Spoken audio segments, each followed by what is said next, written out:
Hello everyone, कैसे हैं आप सब।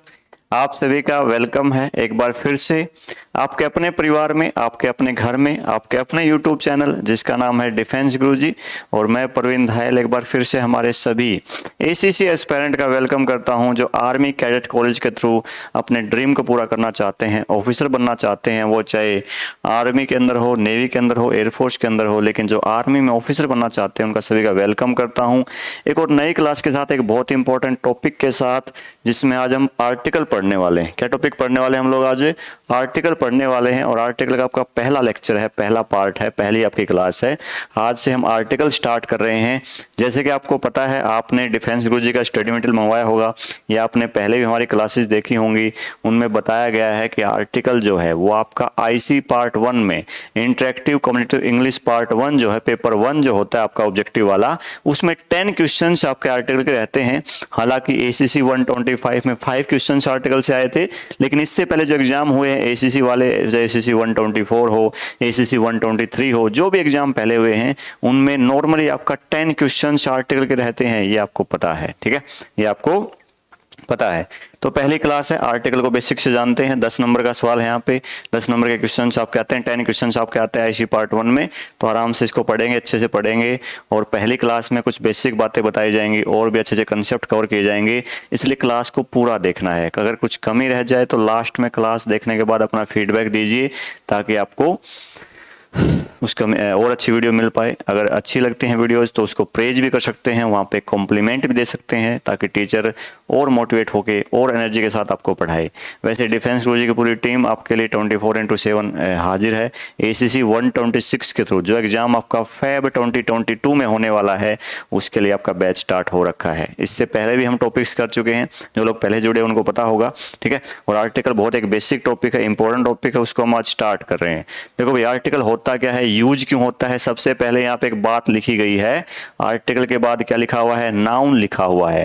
देखो, सबसे पहले आपको बेसिक्स जानना है, आपको अपने फंडामेंटल मजबूत करने हैं। नॉर्मली बच्चे क्या करते हैं, स्टूडेंट्स क्या करते हैं, एस्पायरेंट्स क्या करते हैं, डायरेक्ट रट्टा मारते हैं, ए यहाँ पे आता है, एन यहाँ पे आता है, दा यहाँ पे आता है। लेकिन वो एक रॉन्ग अप्रोच है, वो एक गलत अप्रोच है चीज़ों को पढ़ने के। सबसे पहले हम इसको काफ़ी बेसिक से जानेंगे, इसको बेसिक से हम इसको देखेंगे। देखो जरा, सबसे पहले क्या है, एक चीज हमने पढ़ी थी बेसिक्स वाली क्लास में, एक चीज वहां पे थी डिटरमाइनर। क्या चीज वहां पे थी आपकी? डिटरमाइनर एक चीज होती है, ठीक है। डिटरमाइनर मैंने बताया था जब मैंने आपको पार्ट्स ऑफ स्पीच करवाए थे, जब आपको मैंने फंडामेंटल वाली क्लास दी थी, वहां भी आपको बताया था पार्ट ऑफ स्पीच नाम से एक चीज होती है।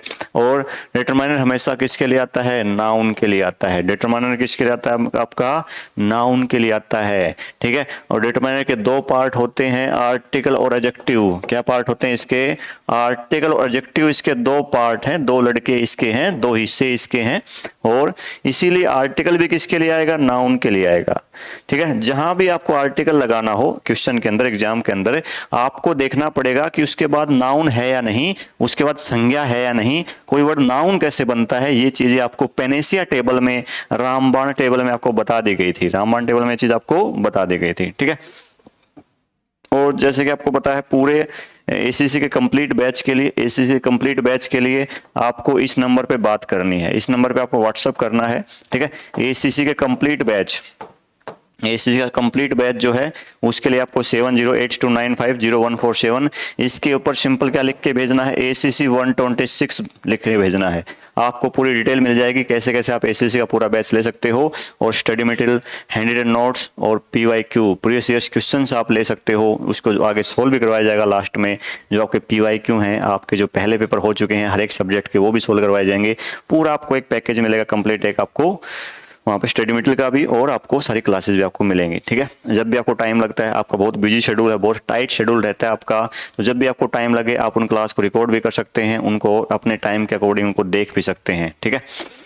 तो ये आपको करना है बैच के लिए। इसके अलावा हम बात करेंगे आर्टिकल, जो इसके 2 हिस्से थे डिटरमाइनर के, आर्टिकल एडजेक्टिव। आर्टिकल के ये जब नाउन के लिए आता है, इसलिए आर्टिकल भी किसके लिए आता है? नाउन के लिए आता है। ये हमने बिल्कुल बेस मैंने आपको बताया है, ठीक है। इसलिए यहाँ पे लिखा हुआ है कि आर्टिकल के बाद क्या आता है? नाउन आता है। जैसे कई बार मैं आपको एग्जाम्पल बता दूं, हमारी हैबिट क्या होती है कि कोई ना कोई आर्टिकल जरूर लगाना है। हमारी हैबिट क्या है कि कोई ना कोई आर्टिकल जरूर लगाना है, ये हमारी नॉर्मली हैबिट होती है, ठीक है। नॉर्मली क्या होती है हमारी? ये हैबिट होती है कि कोई ना कोई आर्टिकल वहाँ पे जरूर लगाना होता है। लेकिन कई बार आर्टिकल आता नहीं है, कई बार नो आर्टिकल होता है, जो डी ऑप्शन होता है नो आर्टिकल रिक्वायर्ड वो भी आ जाता है, वो भी तुम्हें देखना है। ठीक है, जैसे मैंने बोल दिया भाई यहाँ पे मैंने एक बात बोल दी, she is filling the blank honest. क्या बोल दिया मैंने यहाँ पे, she is filling the blank honest यहाँ पे बोल दिया। ऑनेस्ट जो वर्ड है इसमें एच क्या रहेगा, साइलेंट रहेगा। ऑनेस्ट वर्ड में एच क्या रहेगा आपका, साइलेंट रहेगा। ये बात ध्यान रखना। इसलिए कई बच्चे क्या सोचते हैं यहाँ पे एन लगा देते हैं, सी इज एन ऑनेस्ट बोल देते हैं, लेकिन मैंने अभी क्या बताया कि आर्टिकल के बाद नाउन होना जरूरी है। ठीक है, जहां पे आपको आर्टिकल लगाना हो यहाँ पे आपको आर्टिकल लगाना, लेकिन पीछे नाउन नहीं है। ऑनेस्ट तो क्या है, इस सी के बारे में बता रहा है जो कि प्रोनाउन है, जो कि सी आपका क्या है, थर्ड पर्सन प्रोनाउन इसको बोलते हैं। ठीक है, बेसिक क्लास में ये भी बताया था आपको। और ये ऑनेस्ट जो है उस प्रोनाउन के बारे में बता रहा है, तो ये क्या बन जाएगा, एडजेक्टिव बन जाएगा। क्या बन जाएगा आपका, ये एडजेक्टिव बन जाएगा, विशेषण बन जाएगा। आगे नाउन है ही नहीं तो नो आर्टिकल, डी ऑप्शन आपको मिलेगा, नो आर्टिकल रिक्वायर्ड। तो जल्दबाजी ना करें, ये नहीं है कि मैं तो एग्जाम देने आ गया हूं तो कोई ना कोई आर्टिकल लगा के ही जाऊंगा, ऐसा कुछ नहीं है। वहां पे नो आर्टिकल भी हो सकता है, वहां पे डी ऑप्शन भी हो सकता है, इसका ध्यान रखना। ठीक है, आगे अगर गर्ल लिखा होता, अगर ऐसे लिखा होता, she is filling the blank honest girl, क्या लिखा होता, ऑनेस्ट गर्ल लिखा होता। गर्ल हमारा कॉमन नाउन है, ऑनेस्ट तो इस गर्ल के बारे में बता रहा है, ये एडजेक्टिव है। ठीक है, अब की बार क्या होगा, एन लग जाएगा, एच यहाँ पे साइलेंट है, क्या लग जाएगा आपके बार, आर्टिकल एन लग जाएगा। ये जो एन आर्टिकल लगा है, एन जो आर्टिकल लगा है वो इसके कारण लगा है, लेकिन आया इसके लिए है, आया गर्ल के लिए है। वो डिटरमाइन कर रहा है कि वो एक ही लड़की है, वो एक ईमानदार लड़की है, वो एक लड़की है, ये डिटरमाइनर है। आर्टिकल भी क्या होते हैं, डिटरमाइनर, निर्धारित करने वाले। देयर आर टू बॉयज, वो टू वर्ड क्या है, डिटरमाइनर, और टू हमारा न्यूमरल एडजेक्टिव होता है, और एडजेक्टिव आपका डिटरमाइनर का पार्ट ही होता है। ऐसे आपको सीखना पड़ेगा, बेसिक आपको स्ट्रॉन्ग करना पड़ेगा। ठीक है, चीज़ों को आपको समझना पड़ेगा, चीज़ों को आपको कंप्रीहेंड करना पड़ेगा, अंडरस्टैंड करना पड़ेगा, ये चीज़ें आपको करनी पड़ेंगी। ठीक है, ये आपका हो गया। आगे बढ़ते हैं, तो इस हिसाब से आपको बेसिक को जानना है आपका आर्टिकल का। ठीक है, आगे देखो, अभी टाइप्स ऑफ आर्टिकल में देखते हैं। पहली टाइप है यहाँ पे डेफिनेट आर्टिकल, जो कि आपका दा होता है। डेफिनेट का मतलब होता है निश्चित, डेफिनेट का मतलब क्या होता है, निश्चित। जब कोई चीज आपके लिए निश्चित है तो वहां पे हम आर्टिकल दा लगा देते हैं, और कोई चीज जब अनिश्चित होती है उसके लिए क्या लगता है, इनडेफिनेट आर्टिकल। इनडेफिनेट आर्टिकल दो होते हैं, आर्टिकल ए और एन। आर्टिकल ए और एन क्या होते हैं, इनडेफिनेट आर्टिकल। जब चीजें आपके लिए अनिश्चित हों, उनके बारे में कुछ कंफर्म नहीं है, वहां पे आर्टिकल ए और एन लगता है साउंड के बेस पे, उस वर्ड के प्रोनाउंसिएशन के बेस पे। जहां पे आपको आर्टिकल लगाना है, उस आर्टिकल के जस्ट बाद कौन सा वर्ड है, उस वर्ड का जो प्रोनाउंसिएशन है, उस वर्ड का जो सही उच्चारण है, उसके बेस पे आपको आर्टिकल ए एन लगाना होता है। अभी एग्जांपल करेंगे, वहां पे वो बताया जाएगा। तो डेफिनेट आर्टिकल आपका दा है, इनडेफिनेट में क्या हो जाएगा, आर्टिकल ए और एन। ये ए और एन कैसे आते हैं, इनको भी बताएंगे हम थ्योरी के अंदर। ठीक है, तो देखो जरा दा कैसे आता है और आर्टिकल ए एन कैसे आते हैं, वो तुम देख लो जरा। मैंने बोल दिया, देखो मैंने क्या बोल दिया, मोहन, मैंने एक एग्जांपल ले लिया आपको डेफिनेट आर्टिकल समझाने के लिए। आजकल इसी बेसिक्स के बेस पे आपके क्वेश्चन ज्यादा आते हैं, जो मैंने पहले बताया है कि आर्टिकल के बाद नाउन आता है, तो उसके बेस पे क्वेश्चन आता है। एक आपका जो टाइप यहाँ पे आर्टिकल की डेफिनेट और इनडेफिनेट, इसके बेस पे क्वेश्चन बनते हैं। ठीक है, जो न्यू है, जो फंडामेंटल्स हैं, बेसिक्स हैं हर टॉपिक के, वो आपको जरूर अच्छे से सीख लेने हैं, वहां से एग्जाम में क्वेश्चन बनते हैं, और उन्हीं से आगे कोई टॉपिक समझ में आता है आपको आराम से। तो मैंने बोल दिया मोहन, मोहन, चलो ऐसे नहीं करेंगे। ठीक है, डेफिनेट को कैसे करेंगे, देखो जरा। मैंने बोल दिया फिलिंग द ब्लैंक पेन, ठीक है, filling the blank pen that is on the table. क्या बोल दिया मैंने यहाँ पे, that is on the table, is mine. क्या बोल दिया मैंने यहाँ, इज माइन।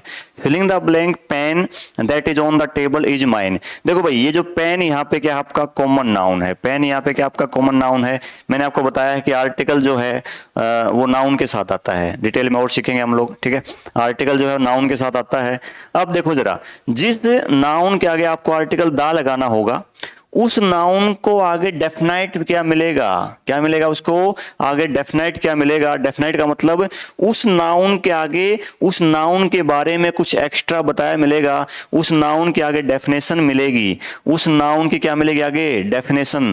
पेन तो बहुत सारे हैं वर्ल्ड में, करोड़ों पेन हैं, अरबों पेन हैं, लेकिन कौन सा पेन मेरा है, इज माइन मतलब मेरा है, जो उस टेबल पे रखा है। कोई टेबल है, मान लो सामने टेबल है, इस पे एक पेन रखा है, तो मैंने निश्चित बता दिया, मैंने उसको डेफिनाइट कर दिया कि वही पेन मेरा है जो टेबल के ऊपर रखा है। तो यहाँ पे इस पेन के बारे में बताया गया है, इस पेन को यहाँ पे डेफिनाइट कर दिया गया है, इस पेन को यहाँ पे निश्चित बता दिया गया है कि कौन सा पेन है, इसलिए यहाँ पे दा यूज होगा। इसलिए यहाँ पे आर्टिकल क्या यूज होगा, आर्टिकल दा यूज होगा। The pen that is on the table is mine, जो पेन टेबल के ऊपर है वो क्या है, मेरा है, वो क्या है आपका, मेरा है। ठीक है, ये तुम्हें ध्यान रखना है, ये तुम्हें ध्यान रखना है। The pen that is on the table is mine. इस हिसाब से हमें करना है इसको, इस हिसाब से हमें करना है। अब आगे देखो, ऐसे ही अगर मैं आगे बढ़ता हूं, आगे मैं बढ़ता हूं यहाँ पे, तो आर्टिकल ए और एन लिखा हुआ है, ये साउंड के बेस पे होते हैं, ये आपके वर्ड की साउंड के बेस पे होते हैं। जैसे देखो, जैसे आप पढ़ते थे भाई Ram is a boy, Ram is a boy, देखो जरा, राम इज ए बॉय, ये सिंपल सा एग्जाम्पल है, राम इज ए बॉय, यहाँ पे बॉय आ जाता है, क्या आ जाता है आपका बॉय। ये बॉय क्यों आ गया, ए क्यों आ गया, वो देख लो। जहां भी आपको आर्टिकल ए या एन लगाना है, एक तो वहां पे क्या होगा, जिस नाउन के आगे आर्टिकल ए या एन लगेगा, उस नाउन के आगे कुछ बताया नहीं मिलेगा, वो अनिश्चित है। राम एक लड़का है, पता नहीं कौन सा लड़का है, राम कोई एक लड़का है, तो मैं इसको जानता नहीं हूं, मेरे लिए क्या है, अनिश्चित है। ये बॉय मेरे लिए क्या है, अनिश्चित, इसलिए यहाँ पे आर्टिकल ए या एन आएगा। और आर्टिकल ए क्यों आ गया वो अब बताऊंगा, पहले तो ये पता करो कि आर्टिकल ए एन आएगा या दा आएगा, इन दोनों का पता करो, फिर साउंड के बेस पे हम देख लेंगे आर्टिकल ए आएगा या एन आएगा। तो देखो यहाँ पे इस नाउन के आगे जब हमने आर्टिकल ए लगाया है, तो क्या इस नाउन के आगे कुछ लिखा हुआ, क्या कुछ नहीं लिखा हुआ, यहाँ पे कुछ नहीं लिखा हुआ, इस नाउन के आगे कुछ नहीं बता रखा है इस बॉय के बारे में। ये हमारे लिए अनिश्चित है, पता नहीं कौन लड़का है, कोई एक लड़का है, तो कोई एक लड़का है तो अनिश्चित है, इंडेफिनेट आर्टिकल आएगा। और अब इसकी साउंड देख लेंगे, इस वर्ड को हमें बोल के देखना है, इस वर्ड का जो एक्चुअल प्रोनाउंसिएशन है वो हमें करना है, और बोल के देखेंगे तो ये बै से स्टार्ट होगा। किससे स्टार्ट होगा, बॉय वर्ड किससे स्टार्ट होगा, बै से स्टार्ट होगा। और बै क्या होता है आपका, व्यंजन होता है। जब उस वर्ड को हम बोल के देखेंगे, जिससे पहले आर्टिकल लगाना है ए या एन, जो अनिश्चित है, इंडेफिनेट आर्टिकल लगाना है ए या एन, उस वर्ड को बोल के देखेंगे और उस वर्ड को बोलेंगे, उस वर्ड का सही जो प्रोनाउंसिएशन करेंगे, सही जो उच्चारण करेंगे, और उसका पहला अक्षर अगर व्यंजन है तो क्या हो जाएगा, ए लग जाएगा, क्या लग जाएगा, वहां पे ए लग जाएगा। पिछले एग्जाम्पल में तुम देखते, पिछले एग्जाम्पल में अगर यहाँ पे देखते, तुम यहाँ पे ध्यान देते, इसमें क्या था, कोई एक ईमानदार लड़की है, पता नहीं कौन है वो, इस गर्ल के आगे कुछ बताया नहीं हुआ, इसलिए आर्टिकल दा नहीं लगा सकते हम लोग। इस नाउन को डेफिनेट नहीं किया हुआ, इस नाउन के बारे में आगे कुछ डेफिनेशन नहीं दी, इसलिए यहाँ पे आर्टिकल दा नहीं आएगा। अगर इस गर्ल के बारे में कुछ बताया होता कि कौन सी लड़की है, वो कुछ बताया होता तो दा लगा देते, लेकिन अब ये अनिश्चित हमारे लिए कोई एक ईमानदार लड़की है।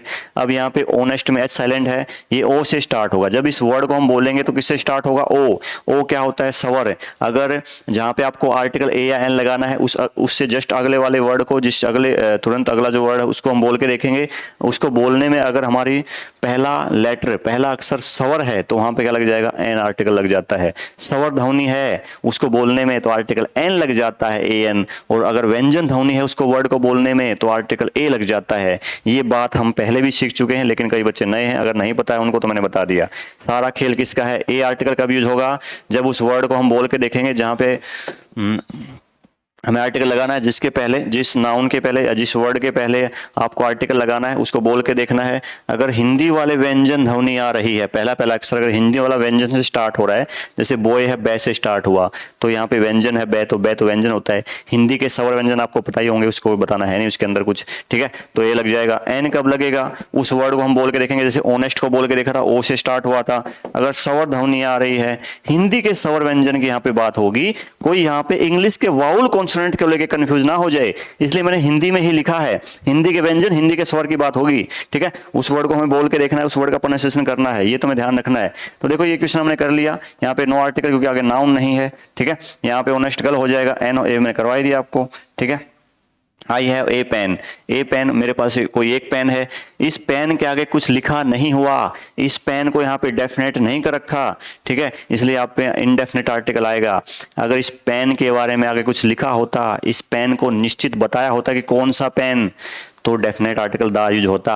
अब इस पेन के बारे में पता नहीं कौन सा पेन है, कोई एक पेन है मेरे पास, ठीक है, कोई एक पेन है, इस पेन को बोल के देखेंगे पै से स्टार्ट होगा, पै आपका क्या होता है, व्यंजन होता है, पै क्या होता है आपका, व्यंजन होता है, और ये व्यंजन है तो वहां पे क्या लग जाएगा, ए लग जाएगा, व्यंजन है तो क्या लग जाएगा वहां पे, ए लग जाएगा। आई हैव ए पेन, मेरे पास एक पेन है, ठीक है। अब ये वही आ गया द पेन। अब इस पेन को आगे बता रखा है, ये मैंने करवा दिया अभी, इस पेन को आगे डेफिनाइट कर रखा है, जो पेन टेबल पे है निश्चित बता दिया तो वहां पे क्या लग जाएगा, दा लग जाएगा। यही कंसेप्ट से क्वेश्चन बनते हैं, ठीक है। अब मैं तुम्हें अलग अलग नाउन के हिसाब से मैं तुम्हें आर्टिकल करवाता हूं। देखो जो रूल रट्टा मारे बैठे हैं बच्चे, बहुत सारे बच्चे रूल्स का रट्टा मारते हैं आर्टिकल के अंदर कि आर्टिकल का दा का यूज यहाँ होता है, आर्टिकल दा का यूज यहाँ पे नहीं होता, वो मैं भी करवाऊंगा, वो बाद की बातें हैं। पहले हम कर रहे हैं कंसेप्चुअल आर्टिकल।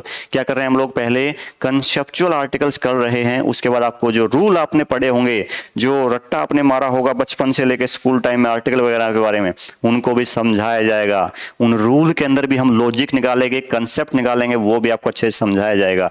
देखो बहुत सारे बच्चे जो हैं, जो आर्मी में हो या नेवी एयरफोर्स के अंदर हैं, उनको हो सकता है पढ़ाई का बीच में गैप हो गया हो, 2 साल 3 साल का, 1 साल का, 5 साल का ऐसा हो गया हो, तो उनको बहुत दिक्कत होती है, और खासकर इंग्लिश में बहुत दिक्कत होती है। एक तो इंग्लिश का फोबिया ऐसा है, फियर ऐसा है, इंग्लिश का एक डर ऐसा है। लेकिन जो बच्चा जुड़ा हुआ है डिफेंस गुरुजी से, जिसने चाहे वो ACC 125 में हो, ACC 124 में हो, उनका बहुत जबरदस्त स्कोर रहा है पहले भी और आगे भी ऐसे ही रहेगा, ठीक है। तो यहाँ पे देखो कॉमन नाउन के रिगार्डिंग हम देखते हैं कि कॉमन नाउन जातिवाचक संज्ञा के आगे आर्टिकल कब आता है कब नहीं आता, उसको हम सीखते हैं। हर एक नाउन, अब नाउन की 5 टाइप आपने पढ़ रखी हैं, common noun, proper noun, material noun, आपका कलेक्टिव नाउन, एब्स्ट्रैक्ट नाउन। इनके पहले हम देखते हैं आर्टिकल कब आता है कब नहीं आता, कौन सा आर्टिकल आता है, किस कंडीशन में आर्टिकल आता है, किसमें नहीं आता, इनको हम सीखते हैं अभी अच्छे से। सबसे पहले तो आपको नाउन की टाइप जो है उनको वो क्लियर होनी चाहिए कि कोई वर्ड कॉमन नाउन कैसे बनता है। जातिवाचक संज्ञा, इसका मतलब क्या है, जब एक वर्ड, जब सिंगल वर्ड पूरी कास्ट के बारे में बता दे, जब एक ही वर्ड पूरी कास्ट के बारे में बता दे, पूरी जाति के बारे में बता दे, वो आपका कॉमन नाउन होता है। जैसे एक बॉय वर्ड है, एक बॉय, एक गर्ल वर्ड है, एक टीचर वर्ड है। एक टीचर वर्ड में सारे टीचर्स पूरे वर्ल्ड के काउंट हो जाते हैं। एक लीडर है, नेता, एक लीडर वर्ड में जितने भी लीडर्स हैं वो सारे काउंट हो जाते हैं। एक आपका बॉय वर्ड है, जितने भी बॉय हैं पूरे वर्ल्ड के काउंट हो जाते हैं। एक मैन वर्ड है, जितने भी आदमी हैं इस संसार के वो एक मैन वर्ड में आ गए हैं। तो वुमेन भी, जितनी वुमेन है सारी एक में आ गई हैं। ये जातिवाचक हैं। एक पूरी कास्ट के लिए एक सिंगल वर्ड आ रहा है, वो सबके लिए कॉमन है, इसलिए इसका नाम क्या पड़ गया, कॉमन नाउन। चीजों को आपको समझना है, रटना नहीं है, अच्छे से इसको इम्बाइब करना है, ठीक है। अब यहाँ पे देखोगे, हमें देखना है कि मैन इज मॉर्टल, ये तो एक कहावत है, ये तो आपने बचपन से सुना होगा, मैन इज मॉर्टल। वो कैब में भी आपको करवाया गया है। यहाँ पे MORT, मोर्ट रूट वर्ड है। MORT, मोर्ट का मतलब मौत होता है, डेथ होता है, ये हमने पढ़ा था।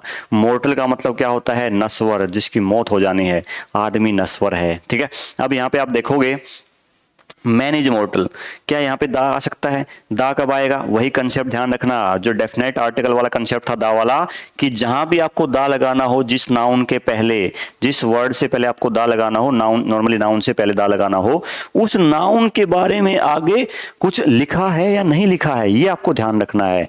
अब इस नाउन के आगे कुछ नहीं लिखा हुआ, इस मैन को यहाँ पे डेफिनेट नहीं कर रखा, पता नहीं कौन सा आदमी है, ये सबके लिए कॉमन बात यूज हुई है, तो यहाँ पे दा नहीं आ सकता। तो क्या यहाँ पे आर्टिकल एन आ सकता है, ये भी हम देखेंगे। अगर मैंने मैन, मैं से स्टार्ट हुआ है, मैं तो व्यंजन होता है, तो एन भी नहीं आएगा, आर्टिकल ए आ सकता है, इसका मतलब वो भी देखते हैं।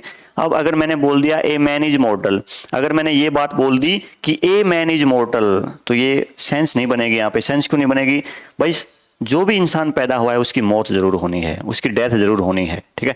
हर एक पतंग को पता है कि उसको एक दिन कट जाना है, लेकिन उसको कटने से पहले आसमान की ऊंचाइयों को छूना है। अब हमें भी पता है कि एक ना एक दिन तो सबकी डेथ हो जानी है, तो फिर हम क्यों ACC के लिए हम पागल हो रखे हैं। लेकिन सभी को पता है ये चीज होनी है, लेकिन जो ऊंचाइयां छूनी है हमें, ऑफिसर बन के जो हमें ऊंचाइयां छूनी है आसमान की, ठीक है, वो पतंग वाला ही केस आपके साथ है। आपको अपने करियर के हाईएस्ट पॉइंट तक, आपको अपने करियर के एक्मे तक, पैरामाउंट तक, पिनेकल तक जाना है, हाईएस्ट पॉइंट तक, जेनिथ तक आपको जाना है। ये आपको देखना है, क्योंकि आपकी लाइफ के साथ बहुत सारे लोगों की लाइफ चेंज होती है, आपकी लाइफ के साथ बहुत सारे लोगों की लाइफ जुड़ी हुई है, रिलेटेड है।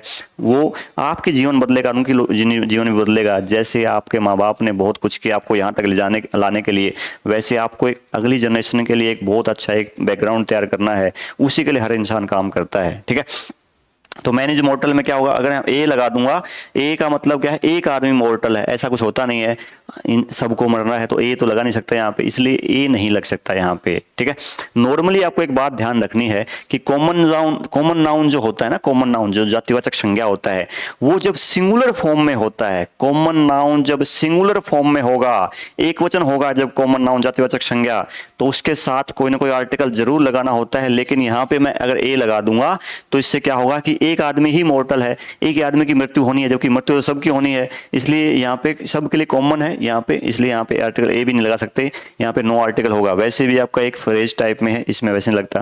ठीक है, man is standing outside the gate, अब इसमें देखो भाई, मैन यहाँ पे कॉमन नाउन है, सिंगुलर फॉर्म में है, क्या है, सिंगुलर फॉर्म में, तो कोई ना कोई आर्टिकल लगाना पड़ेगा। क्या ये बता रखा है कौन आदमी खड़ा है गेट के बाहर, नहीं पता है, यहाँ पे ये नहीं पता है कि गेट के बाहर कौन आदमी खड़ा है, ये अनिश्चित है, पता नहीं कौन है, तो इनडेफिनेट आर्टिकल यूज होगा, मतलब ए या एन यूज होगा साउंड के बेस पे, आर्टिकल दा नहीं आ सकता, ये बात आपको ध्यान रखनी है। आर्टिकल दा कब आता, अगर इस मैन के बारे में यहाँ पे कुछ लिखा होता, अगर बताया होता, निश्चित आपको डेफिनेट बताया होता कि यहाँ पे ये वो आदमी है, ऐसा कुछ बताया होता, इस आदमी के बारे में कुछ डेफिनेशन गिवन होती तो दा लगा देते, लेकिन यहाँ पे मैन के बारे में कुछ पता ही नहीं कौन है, तो हम क्या करेंगे, यहाँ पे मैन को बोल के देखेंगे, मैं तो व्यंजन होता है, इसलिए ए लग जाएगा, a man is standing outside the gate, एक आदमी गेट के बाहर खड़ा है, एक आदमी गेट के बाहर खड़ा है। लेकिन पिछले में क्या था, मैन इज मॉर्टल, वो सब के लिए था। मैन इज मॉर्टल एक कहावत टाइप में है, एक फ्रेज टाइप में है, उसमें तो वैसे भी उन लोगों ने ए आर्टिकल नहीं लगाया। तो मैंने पहले भी आपको बताया था, जो इडियम फ्रेज होते हैं, जो फ्रेजेज होते हैं, वो हमेशा फिक्स रहते हैं, उनमें ग्रामर के कोई रूल या कंसेप्ट अप्लाई नहीं होते। तो मैन इज मॉर्टल तो वैसे भी गॉड इज इमॉर्टल, और मैन इज मॉर्टल आपकी फ्रेज टाइप में है, कहावत टाइप में है। ठीक है, ये हो जाएगा। आगे देखो भाई क्या लिखा हुआ है, filling the blank, player must not fit in the blues, यहाँ पे आपके लिए एक फ्रेज है, क्या लिखा हुआ है, फिट इन द ब्लूज, एक आपका इडियम एंड फ्रेजेज जो आप पढ़ोगे 10 क्वेश्चन 10 क्वेश्चन आपके इडियम फ्रेज के आते हैं, उनके लिए इंपॉर्टेंट है ये fit in the blues. Fit in the blues का मतलब क्या होता है, डिप्रेस्ड होना, क्या मीनिंग है इसका, डिप्रेस्ड होना, क्या बोलते हैं इसको, डिप्रेस्ड, DEPRESSED, डिप्रेस्ड होना मतलब शोक में चले जाना या चिंतित होना, ये सिंपल वर्ड है, डिप्रेशन तो आपको पता ही है। तो फिट इन द ब्लूज का मतलब होता है डिप्रेस्ड होना, ठीक है, चिंता करना, शोक में चले जाना, दुखी हो जाना, ऐसा कुछ मीनिंग है। अब देखो प्लेयर वर्ड क्या है, कॉमन नाउन, प्लेयर वर्ड क्या है, कॉमन नाउन, जब एक वर्ड सभी के लिए आ जाए, एक प्लेयर वर्ड सभी प्लेयर्स के लिए आ गया तो ये यहाँ कॉमन नाउन बन गया। अब ये सिंगुलर फॉर्म में है, क्या है, सिंगुलर फॉर्म में है, तो कोई ना कोई आर्टिकल लगाना पड़ेगा। तो क्या बता रखा है कौन प्लेयर है, कुछ नहीं बता रखा, इसलिए डेफिनेट नहीं है तो दा नहीं आ सकता, ए एन आएगा साउंड के बेस पे। प्लेयर को बोल के देखोगे पैसे स्टार्ट होगा, ठीक है, पैसे स्टार्ट होगा तो आर्टिकल क्या लग जाएगा, ए लग जाएगा। पे आपका क्या होता है, व्यंजन, हमने उस वर्ड को बोल के देखा, वो व्यंजन, प्लेयर पैसे स्टार्ट हुआ, पे आपका व्यंजन, ए लग गया। अगर इस प्लेयर के बारे में यहाँ पे कुछ लिखा होता, अगर प्लेयर को निश्चित कुछ बताया होता, प्लेयर के बारे में कुछ डेफिनेशन होती, डेफिनेट होता प्लेयर, तो दा लगा देते, लेकिन यहाँ पे कुछ ऐसा है नहीं, इस प्लेयर के बारे में कुछ लिखा नहीं हुआ। ठीक है, आगे तुम देखो टूर्नामेंट लिखा हुआ है, टूर्नामेंट में भी कुछ आगे कुछ नहीं लिखा हुआ, टूर्नामेंट को भी डेफिनेट नहीं कर रखा कि कौन सा टूर्नामेंट है, कहाँ का टूर्नामेंट है, कौन से गेम का टूर्नामेंट है, कुछ नहीं बता रखा। ये टूर्नामेंट भी यहाँ पे क्या है, इनडेफिनाइट, अनिश्चित, इसलिए यहाँ पे आर्टिकल ए एन लगेगा। और टूर्नामेंट को बोल के देखोगे तो टे से स्टार्ट होगा, टे क्या होता है, व्यंजन, तो यहाँ भी क्या लग जाएगा, आर्टिकल ए लग जाएगा। A player must not fit in the blues before a tournament, किसी टूर्नामेंट से पहले एक प्लेयर को डिप्रेस्ड नहीं होना चाहिए, उसको चिंता में नहीं पड़ना चाहिए, ये यहाँ पे लिखा गया है, बताया गया है। ठीक है, अगला बहुत इंपॉर्टेंट क्वेश्चन है, अगला क्वेश्चन क्या है, बहुत इंपॉर्टेंट है। ठीक है, 4 नंबर क्वेश्चन आपका है ये। इसमें देखो क्या रहेगा, इसमें क्या रहेगा, देखो जरा। ठीक है, अब इसमें तुम देखोगे filling the blank, thinking of filling the blank boy is always different from filling the blank thinking of filling the blank girl. 4 filling the blank है यहाँ पे, 4 खालिस्तान है इस सेंटेंस के अंदर। यहाँ पे हम बहुत कुछ सीखने वाले हैं। देखो यहाँ पे अभी तो हम कॉमन नाउन पढ़ रहे हैं, हालांकि एक नाउन आता है लास्ट में, अब्स्ट्रैक्ट नाउन। क्या होता है वो आपका, अब्स्ट्रैक्ट नाउन, जिसको हम बोलते हैं भाववाचक संज्ञा। अब्स्ट्रैक्ट नाउन जो होता है, भाववाचक संज्ञा जो होता है, वो अनकाउंटेबल नाउन होता है। अनकाउंटेबल का मतलब क्या होता है, जिसकी गिनती पॉसिबल नहीं है, जिसकी गिनती नहीं हो सकती, उसको अनकाउंटेबल बोलते हैं, जिसकी गिनती नहीं हो सकती। जैसे अनकाउंटेबल नाउन कौन कौन से होते हैं, success, knowledge, love, hate, thinking, लिखा हुआ है फेल्योर, हैप्पीनेस, हैप्पीनेस, सैडनेस, ठीक है। ऐसे नाउन जिनको हम ना देख सकते, ऐसे नाउन जिनको हम ना टच कर सकते, ना देख सकते, और ना उनकी कोई फिजिकल बाउंड्री होती, उनको एब्स्ट्रैक्ट नाउन बोलते हैं, ठीक है। जो इनविजिबल होते हैं, जो इंटेंजिबल होते हैं और जिनकी कोई फिजिकल बाउंड्री नहीं होती, वो आपके एब्स्ट्रैक्ट नाउन होते हैं और वो अनकाउंटेबल होते हैं, इसलिए उसमें आर्टिकल ए और एन नहीं आता। एब्स्ट्रैक्ट नाउन के साथ आर्टिकल ए एन यूज नहीं होता, आर्टिकल दा यूज हो सकता है और नहीं भी। आर्टिकल दा यूज कब होगा? थिंकिंग जो है ना भाई, थिंकिंग, सोच। अब सोच को क्या हम काउंट कर सकते हैं? नहीं काउंट कर सकते। ये थोड़ी बोलूंगा कि मेरे पास 5 सोच हैं, 10 सोच हैं, थिंकिंग ऐसा है, ऐसा कुछ नहीं बोलूंगा मैं। गिनती नहीं हो सकती। आर्टिकल ए एन कभी नहीं आएगा इनके साथ, एब्स्ट्रैक्ट नाउन के साथ। दा आ सकता है। दा कब आएगा? अगर मैंने इस नाउन के बारे में कुछ बता रखा है, अगर मैंने इस एब्स्ट्रैक्ट नाउन को, इस नाउन के आगे कुछ डेफिनेशन गिवन है, अगर मैंने इस नाउन को आगे डेफिनाइट कर रखा है कि ये सोच किसकी है? एक लड़के की। ये वाला थिंकिंग किसकी है? एक लड़के की सोच है ये। तो मैंने इस नाउन को आगे डेफिनाइट कर रखा है, मैंने इस नाउन के बारे में आगे बता रखा है, तो यहां पे क्या हो जाएगा? आपका डेफिनेट आर्टिकल लग जाएगा दा, ठीक है। दा थिंकिंग। एक बात आपको ध्यान रखनी है कि एब्स्ट्रैक्ट नाउन के आगे हम दा लगा सकते हैं। एब्स्ट्रैक्ट नाउन से पहले हम क्या लगा सकते हैं? आपके दा लगा सकते हैं, ए एन नहीं लगा सकते। और दा भी कब लगाना है एब्स्ट्रैक्ट नाउन के आगे? जब आगे उस नाउन के बारे में कुछ बता रखा हो। ये सोच किसकी है? एक लड़के की। ये वाली थिंकिंग किसकी है? एक लड़की की। तो यहाँ भी क्या आ जाएगा? दा आ जाएगा। यहाँ भी क्या आ जाएगा? दा आ जाएगा। पहले वाले में थिंकिंग से पहले दा आ जाएगा, अगले वाले में दा आ जाएगा, क्योंकि ये सोच तो एक लड़के की है और ये सोच किसकी? एक लड़की की। दोनों को डेफिनेट कर रखा है, इसलिए आर्टिकल दा लग जाएगा। लेकिन यहाँ पे बॉय से पहले फिलिंग द ब्लैंक है, गर्ल से पहले फिलिंग द ब्लैंक है। तो क्या ये जो बॉय है कॉमन नाउन और गर्ल यहाँ पे क्या है? Common noun. दोनों क्या है यहाँ पे? कॉमन नाउन है। और मैंने एक बात बताई थी, जो कुछ चीजें मैं वर्बली बोल देता हूं उनको भी आपको नोट डाउन कर लेना है, आपको खुद के नोट्स भी बनाने हैं। इसके अलावा डिफेंस गुरुजी का जो बेस्ट स्टडी मटेरियल है वो भी आपको लेना है। इस वीडियो के डिस्क्रिप्शन बॉक्स में जो आपको नंबर दिखाई देगा, जो मैंने नंबर अभी लिखा था बोर्ड पे 7082950147, उस के थ्रू आप अपना नोट्स भी मंगाएंगे, पूरा कोर्स भी लेंगे, ठीक है। अगर आप एससीसी के थ्रू ऑफिसर बनना चाहते हैं, तो अपना वो ड्रीम पूरा करना चाहते हैं, तो आप ये काम करेंगे, ठीक है। तो जब भी सिंगुलर फॉर्म में होगा कॉमन नाउन, तो कोई ना कोई आर्टिकल लगाना पड़ेगा। बॉय भी सिंगुलर फॉर्म में है, गर्ल भी सिंगुलर फॉर्म में है। अब हमें ये देखना है कि क्या इस बॉय के बारे में कुछ बताया है कि कौन सा लड़का है? क्या इस बॉय को डेफिनेट कर रखा है? क्या इस गर्ल के बारे में कुछ बताया है? क्या इस गर्ल को डेफिनेट, क्या इस गर्ल के बारे में डेफिनेशन गिवन है? नहीं है। ना तो इस बॉय के बारे में कुछ बता रखा है, ना इस गर्ल के बारे में कुछ बता रखा है। दोनों हमारे यहाँ पे क्या है? इनडेफिनाइट। पता नहीं है कौन लड़का है या कौन लड़की है। यहाँ पे दोनों अनिश्चित हैं हमारे लिए। जैसे राम इज ए बॉय था, राम एक लड़का है, वैसे यहाँ पे बॉय से पहले कोई भी आर्टिकल यहाँ पे नहीं लगा हुआ, ठीक है। बॉय से पहले यहाँ पे कोई भी आर्टिकल नहीं लगा हुआ, ये तुम्हें देखना है। तो बॉय को जब बोल के देखोगे तो क्या लग जाएगा? ए, क्योंकि बॉय क्या है? बै से स्टार्ट हुआ है और ए लग जाएगा आर्टिकल। गर्ल को बोल के देखोगे, गै से स्टार्ट होगा, गै भी क्या होता है? व्यंजन होता है, तो यहाँ भी क्या लग जाएगा? ए लग जाएगा। तो पहले में दा लग गया थिंकिंग से पहले, क्योंकि थिंकिंग तो डेफिनेट कर रखा है, एक लड़के की सोच है वो। ये एक सोच एक लड़की की है, तो डेफिनेट हो गया, निश्चित बता रखा है इस नाउन के आगे। या इस बॉय और गर्ल के आगे कुछ नहीं बता रखा कि कौन सा लड़का है कौन सी लड़की है, अनिश्चित हमारे लिए इंडेफिनेट है, तो ये लगा देंगे यहाँ पे साउंड के बेस पे। यही कंसेप्ट आपके एग्जाम में 1 या 2 क्वेश्चन आराम से मिल जाते हैं, ठीक है। इन बातों का आपको ध्यान रखना है, ठीक है। बहुत बढ़िया। अगर थोड़ा मैं चेंज करूं, ये जो 4 नंबर क्वेश्चन था, इसको थोड़ा मैं अगर चेंज करूं, तो देखो एक क्वेश्चन और बनाता हूं मैं आपके लिए। Filling the blank, filling the blank thinking, filling the blank thinking of, filling the blank boy, boy of my class, boy of my class, ठीक है। Filling the blank thinking of, filling the blank boy of my class is always, is always different, is always different from, filling the blank, thinking of, filling the blank, girl of my class। ये sentence मैंने बना दिया। जो 4th sentence था उसमें हल्का सा बदलाव किया। बॉय के आगे मैंने लिख दिया ऑफ माई क्लास, गर्ल के आगे क्या लिख दिया? Of my class. मैं मान लो जिस क्लास में मैं पढ़ता हूं उस क्लास के लड़का और लड़की की बात हो रही है। अब मैंने क्या किया है? इस बॉय को डेफिनाइट कर दिया है, इस बॉय के बारे में बता दिया कौन सा लड़का, जो मेरी क्लास का लड़का है उसकी बात कर रहा हूं, ठीक है। और यहाँ पे मैं किसकी बात कर रहा हूं? मेरे क्लास में जो लड़की है उसकी बात कर रहा हूं। तो यहाँ पे मैंने बॉय और गर्ल जो हमारे कॉमन नाउन थे, जातिवाचक संज्ञा हमारे थे, उनको उनको भी मैंने डेफिनाइट कर दिया, उनको भी मैंने निश्चित बता दिया कि मेरी क्लास के लड़का लड़की हैं, तो यहाँ भी क्या आ जाएगा, दा आ जाएगा। लेकिन पिछले वाले सेंटेंस में पता नहीं था कौन लड़का है कौन लड़की है, तो वहां पे दा नहीं, इसलिए हमने साउंड के बेस पे ये लगाया था। तो यहाँ पे क्या हो जाएगा, दा थिंकिंग। और थिंकिंग एब्स्ट्रैक्ट नाउन है, ये बता रखा है भाई कौन से किसकी सोच है, ये the boy of my class, जो मेरी क्लास का लड़का है उसकी सोच है, ठीक है। और यहाँ भी दा लग जाए, ये थिंकिंग किसकी है, लड़की की। कौन सी लड़की की, मेरे क्लास की लड़की की, तो द गर्ल हो जाएगा। चारों में क्या लग जाएगा, दा लग जाएगा। यही कंसेप्ट था आपका डेफिनेट और इनडेफिनेट का, ठीक है। हमने थोड़ा बेसिक जाना नाउन के बारे में, डिटरमाइनर का पार्ट होता है और आर्टिकल के बाद हमेशा नाउन आता है, तभी वहाँ पे आर्टिकल आ पाता है, अगर आगे नाउन है तो वो भी हमने देखा। डेफिनेट और इनडेफिनेट वाला बहुत जबरदस्त कंसेप्ट देखा। साउंड के बेस पे एन कैसे आते हैं वो हमने देखा।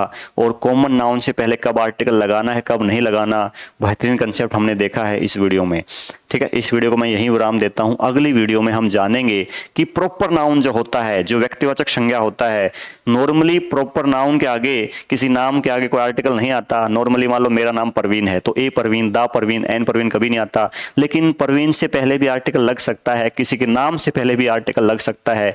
इन्हीं जबरदस्त कंसेप्ट को हम देखेंगे जो आपके एग्जाम में आते रहते हैं, उनको हम देखेंगे। तो अगली क्लास में प्रॉपर नाउन से पहले आर्टिकल कब आएगा, कलेक्टिव नाउन से आर्टिकल पहले कब आता है, मेटेरियल नाउन जो है पदार्थवाचक संज्ञा, उसके पहले आर्टिकल कब आता है कब नहीं आता। अब्स्ट्रैक्ट नाउन से पहले, जैसे अभी बताया थिंकिंग क्या होता है, अब्स्ट्रैक्ट नाउन भाववाचक संज्ञा, डिटेल में और जानेंगे अब्स्ट्रैक्ट नाउन के बारे में, उससे पहले आर्टिकल कब आता कब नहीं आता। इन कंसेप्ट्स को देखेंगे। और भी कई बेहतरीन कंसेप्ट्स हैं जो आपके आर्टिकल के लिए इंपॉर्टेंट है। तो 10 नंबर का आर्टिकल आता है नॉर्मली आपका एसीसी के एग्जाम में, आईसी पार्ट 1 में, और 10 के 10 भी आप ठीक कर सकते हो। ऐसे ही नरेशन जब पढ़ेंगे तो 10 के 10 क्वेश्चन नरेशन के भी ठीक हो सकते हैं, ये आपको ध्यान रखना है, ठीक है। प्रीपोजिशन हम बहुत बेहतरीन तरीके से कर चुके हैं पहले, और ये आपका आर्टिकल मैंने आज स्टार्ट किया है, ठीक है। बहुत सारे बच्चे अभी जुड़ सकते हैं, अपने ड्रीम को, एसीसी वाले ड्रीम को पूरा कर सकते हैं। ज्वाइन होने के लिए बैच मैंने बता दिया। इसके अलावा टेलीग्राम चैनल है डिफेंस गुरुजी का, डिफेंस गुरुजी के नाम से ही, ठीक है, उसको भी ज्वाइन कर लीजिए। वहाँ भी आपको लेटेस्ट अपडेट मिलती रहेंगी, बैच के रिगार्डिंग अपडेट वहाँ पे आपको मिलती रहेंगे, एसीसी के रिगार्डिंग, वो भी आपके लिए बहुत बेनिफिशियल होने वाला है। तो क्लास कैसी लगी अपना फीडबैक जरूर दें, अगर अच्छी लगी तो प्रेज कीजिए ताकि टीचर और मोटिवेट होकर आपको पढ़ाए। कुछ कमी है वो भी बताइए ताकि अगली क्लास में हम उस कमी को पूरा कर सकें। तो मिलेंगे अगली क्लास में, तब तक के लिए बाय बाय, टेक केयर। पढ़ते रहिए, जुड़े रहिए, मिलते रहिए, आपको सक्सेस जरूर मिलेगी एसीसी के अंदर। एसीसी 126 के थ्रू आप ऑफिसर जरूर बनेंगे। इन्हीं शुभकामनाओं के साथ मैं आपसे विदा लेता हूँ, मिलूँ अगली क्लास में। जय हिंद।